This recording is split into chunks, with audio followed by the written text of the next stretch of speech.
सुदेव जी ने उत्तर दिया है, राजन परीक्षित, जिस समय संतों ने श्राप दे दिया कि जाओ नहुष तुम अजगर बन जाओ, ये पालकी में अजगर बन के बैठ गया। ऐसी चाल चली इंद्राणी ने कि सारा जीवन बर्बाद हो गया इनका। बताते जब ये राजा नहुष अजगर बने उससे पहले इनकी पत्नी गर्भवती है, इसकी जो स्वयं की पत्नी थी, जिसके गर्भ से एक बहुत सुंदर राजकुमार ने जन्म लिया, जिनका नाम पड़ा है महाराज ययाति। सुखदेव जी ने कथा में थोड़ा मोड़ दिया और कहा, देखो राजन, ययाति चंद्रवंशी वैदिक क्षत्रिय हैं, इनका विवाह विप्र कन्या देवयानी से कैसे हुआ, ये पावन चर्चा श्रवण करो। यहाँ प्रश्न कर दिया परीक्षित जी महाराज ने कि महाराज ये बताइए, देवयानी ब्राह्मण कन्या है, ययाति क्षत्रिय राजा हैं, जात पात में अंतर है, वर्ण व्यवस्था में अंतर है, विवाह कैसे हो गया? कहा सुनो हे राजन, कारण था क्या? कहते नींद न जाने टूटी खाट, भूख न जाने जूठा भात, और प्रेम न जाने जात कुजात।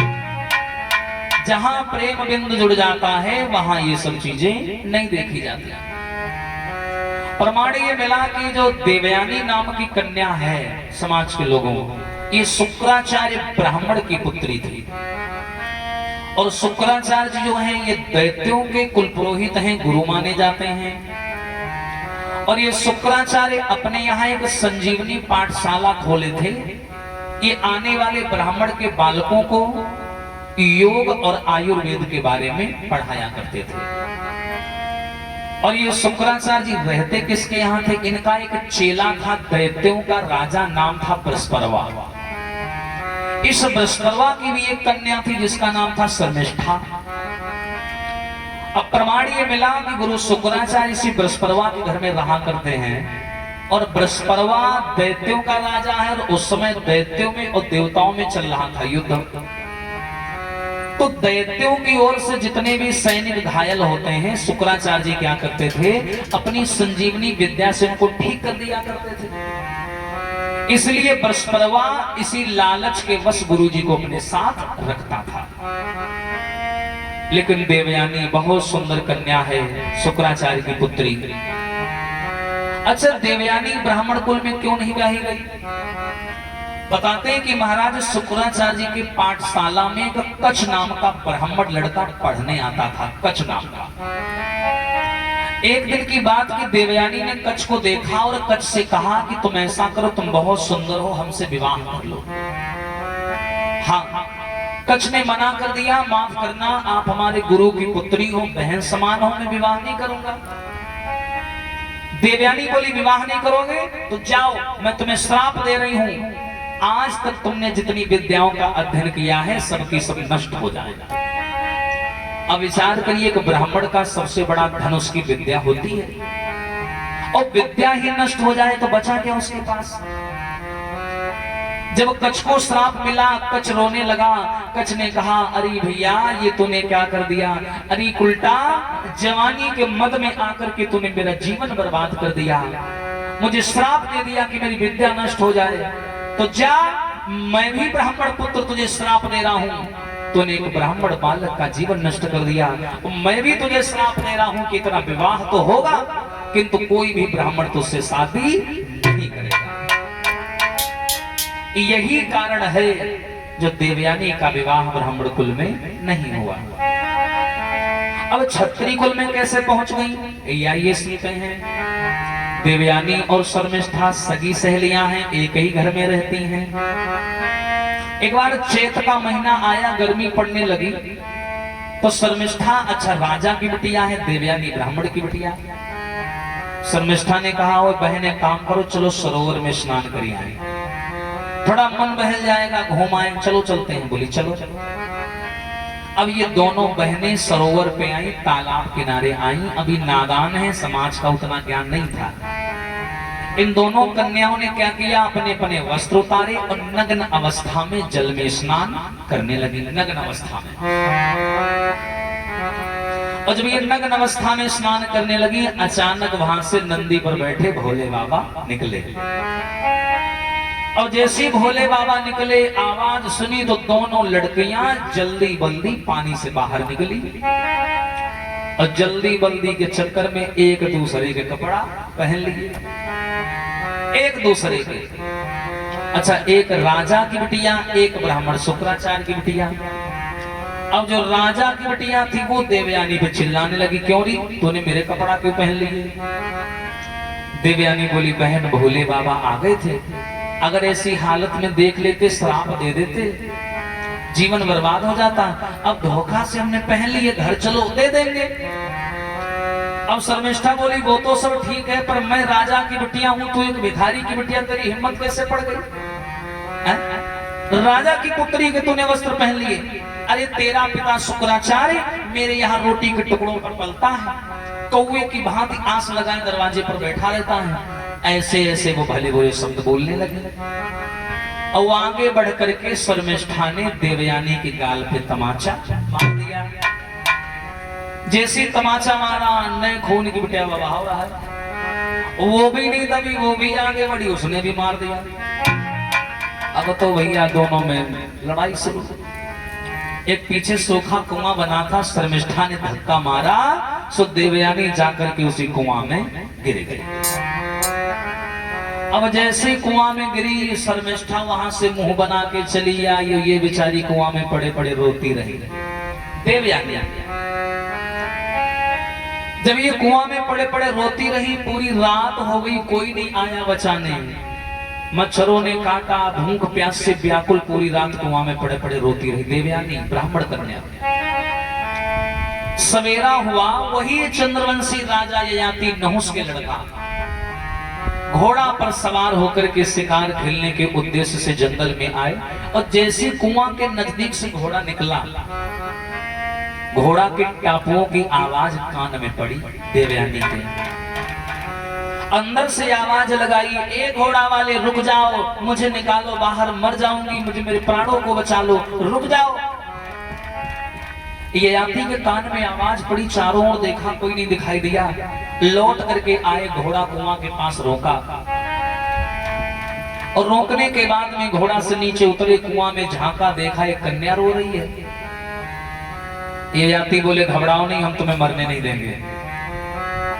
ययाति ने अपना पीतांबर उतारा, सर का साफा उतारा, गांठ मार करके लंबा कर लिया और कुआं में लटका दिया। देवयानी ने उसे पकड़ लिया, ययाति ने उसे ऊपर खींच लिया और जब एक हाथ की दूरी रह गई तो देवयानी का हाथ पकड़ करके बाहर निकाल लिया। और जैसे ही बाहर निकाला, प्रश्न कर दिया, कौन हो, कहां से आई हो, क्या नाम है, कुआं में कैसे गिर गई? बोली, महाराज मेरा नाम देवयानी है, शुक्राचार्य ब्राह्मण की पुत्री हूं। मेरे पिताजी अपने चेला बृहस्पति के घर में रहते हैं और उन्हीं की लड़की के साथ में नहाने आई थी, मैंने धोखे से कपड़ा पहन लिया उसके और वो हमें धक्का देके चली गई। हम पूरी रात कुआं में पड़े पड़े रोते रहे, आपने हमें निकाला, बहुत बहुत धन्यवाद। ययाति ने ब्राह्मण का नाम सुना, बोले, रे महाराज ये तो बड़े क्रोधी आदमी है। अच्छा ठीक है, तुम अपने घर जाओ, अपने पिताजी से हमारी राम राम कह देना, जाओ। देवयानी जानती है कि मेरा विवाह ब्राह्मण कुल में नहीं होगा। उसने क्षत्रिय राजकुमार ययाति को देखा, उनके ऊपर मोहित हो गई, बोली अब मैं लौट के घर नहीं जाऊंगी। क्यों? मैं कुआं में पड़ी रो रही थी, तुम पकड़ी मेरी कलाई है, अब हाथ पकड़ के मत छोड़ो, मोए नारी ले बनाई है। आपने मेरा हाथ पकड़ा है, मैं भी प्रकन्या हूं, हमारे में ये है कि अगर किसी ने एक बार हाथ थाम लिया तो हम दूसरे के पास नहीं जाते। आपने हमारा हाथ थामा है, ऐसा करो आप ही थामे रखो, छोड़ो मत। ययाति को पुरानी बात याद आ गई कि पापा हमारे अजगर बन गए थे ऐसी हरकतों के चक्कर में, पिताजी हमारे। अब मैं ये दोबारा काम नहीं करूंगा कि जैसे पिताजी का जीवन बर्बाद हुआ वैसे मेरा भी बर्बाद हो। अच्छा, ययाति का स्वभाव अलग था। प्राकृतिक की कृपा थी इनके ऊपर। ये आती बोले जो पिताजी कलंक लगा के गए हैं मैं वो कलंक लगने नहीं दूंगा, माफ करना जात पात में अंतर है, मैं तुमसे शादी नहीं करूंगा। बोले महाराज ऐसा ना बोलो, कर लो ना विवाह हमसे। ये आती ने मना कर दिया, घोड़ा पर बैठे जाने लगे। देवयानी रो के बोली महाराज बाह छोड़ाए जात हो निबल जान के मोए, जब या दिल से जाओगे तब जानूंगी तो।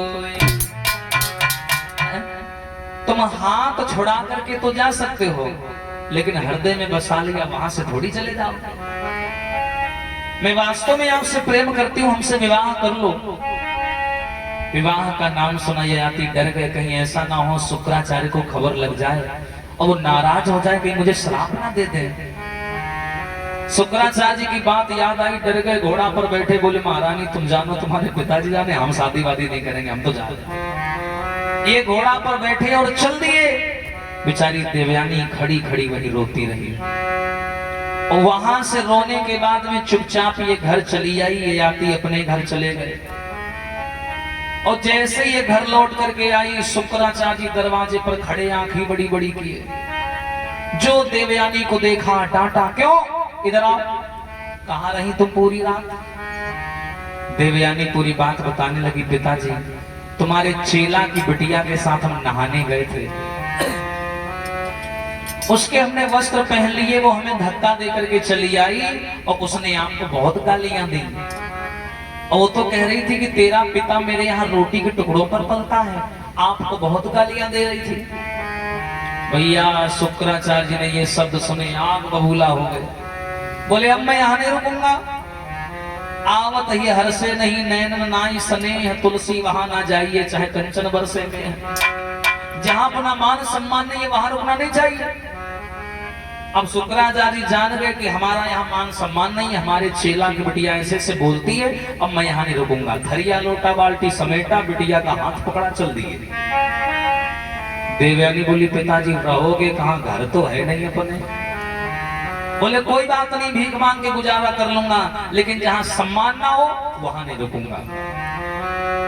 रास्ते में मिल गया बृहस्पतिवा, बोला गुरुजी कहां मार गुस्से में जा रहे हो। एकदम से शुक्राचार्य जी बोले सुन बृहस्पतिवा, ओ राजा तेरी कन्या ने और भिखमंगा हमें बताया है।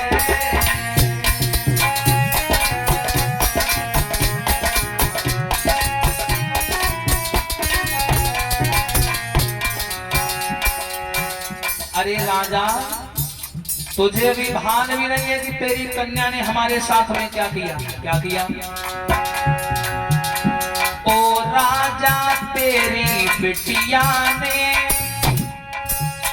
भिख मंगा हमें बतायो।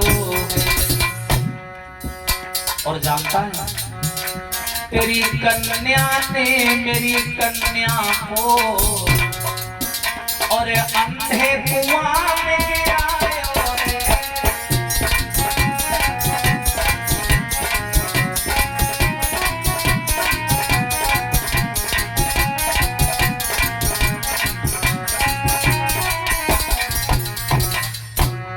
अरे राजा तेरी कन्या ने मुझे भिखमंगा कहा, मेरी बिटिया को अंधे कुआं में गिराया, अब मैं तेरे घर में नहीं रहूंगा, मैं तो जा रहा।